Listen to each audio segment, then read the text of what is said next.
Hello friends, आज हम लोग कल्याणी के चालुक्य को देखेंगे और कल्याणी के चालुक्यों की क्रोनोलॉजी देखेंगे। क्रोनोलॉजी के बाद सीधा हम इनके कुछ मेन जो सेगमेंट है जहां से क्वेश्चन आपके एग्जाम में पूछते हैं उनको करेंगे। सबसे पहले हम लोग देखेंगे कि चालुक्य जो है वो कल्याणी के जो चालुक्य है उनका राजकीय चिन्ह क्या है, तो वराह है। वराह मतलब आपका शुअर, यानी वराह इनका क्या है, एक प्रकार से राजकीय चिन्ह हुआ करता है। और तैलप द्वितीय जो है इस वंश का संस्थापक माना जाता है और इसने तैलप द्वितीय ने, देख लीजिएगा, परमार शासक वाक्पति मुंज ने इसको 6 बार हराया। मैंने आपको पढ़ाया था परमार शासक के बारे में, तो बताया था कि परमार शासकों में जो एक आपका वाक्पति मुंज है उसने इसको 6 बार हराया। मेरुतुंग एक राइटर है, उनकी पुस्तक है प्रबंध चिंतामणि। तो प्रबंध चिंतामणि में जो है मेरुतुंग ने जो है डिफाइन किया है तैलप द्वितीय के बारे में, तो वहां से इसकी जानकारी मिलती है। अगर हम बात करें सोमेश्वर प्रथम की, सोमेश्वर प्रथम द्वितीय शासक है, सोमेश्वर द्वितीय है, विक्रमादित्य आपके 6 हैं और सोमेश्वर 3rd है। और उसके बाद अगर हम देखें तो आपके आते हैं सोमेश्वर 4th है यहाँ तक, ठीक।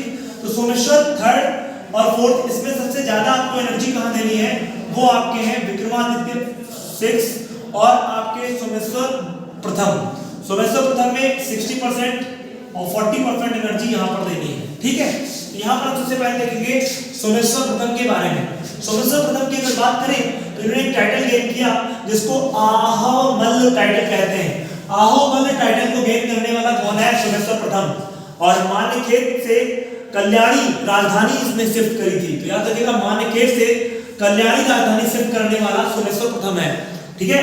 जो आपका जो है कल्याणी के चालुक्यों में महान शासक माना जाता है। इसने परमार शासक भोज को हराया और धारा नगरी को लूटा। धारा जो एमपी में पड़ता है, वहां पर परमार शासक जो बेसिकली है भोज, उनको ये हराता है और धारा को खूब लूटते हैं लोग। और लूटने के बाद क्या करेंगे, आग के हवाले कर देंगे। चोलों द्वारा 2 युद्ध कल्याणी के चालुक्यों के साथ हुए। 2 युद्ध होते हैं चोलों के चोलों द्वारा 2 युद्ध कल्याणी के चालुक्यों के साथ हुए। एक ओप्पम का युद्ध, दूसरा उद्दसगम का युद्ध। फिर अगर बात करें चोलों और चालुक्यों के बीच संघर्ष का कारण था रायचूर दोआ। रायचूर कृष्णा और तुंगभद्रा नदियों के किनारे पड़ता है, बीच में पड़ता है और यहाँ पर फर्टाइल लैंड है। इसको लेकर के इनमें क्या होगा, वॉर होगा और इसी को हम लोग चोलों और चालुक्यों के बीच संघर्ष कहेंगे, ठीक है। अगर बात करें फिर विक्रमादित्य षष्ठम की, तो विक्रमादित्य षष्ठम पर आपको एनर्जी 40% देनी है। इसने 4 टाइटल गेन किए, परमार्दिदेव, परांतक और कल विक्रम और परिमंडित राय, ये इसने टाइटल गेन किए। इसके दरबार में 2 कवि रहते थे, एक विल्हड़ और एक विज्ञानेश्वर।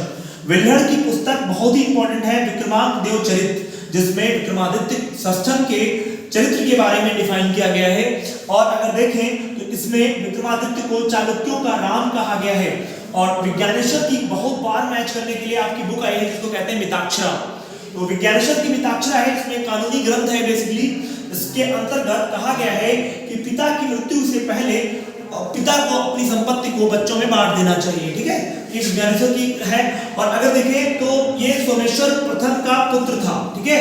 अगर हम बात करें इसमें इन्होंने नर्मदा नदी के तट पर तुला पुरुष दान नामक यज्ञ कराया और इसने विक्रम चालुक्य संवत को चलाया 1076 एडी में। विक्रम नगर को बसाया और एक तरफ विष्णु मंदिर का निर्माण करवाता है और दूसरी तरफ एक झील का निर्माण करवाता है। अगर बात करें हम आपके सोमेश्वर द्वितीय की, सोमेश्वर द्वितीय ने आपके 3 टाइटल गेन किए। एक है भूलोक मल्ल और एक है त्रिभुवन मल्ल और एक है आपका सर्व चक्रवर्ती।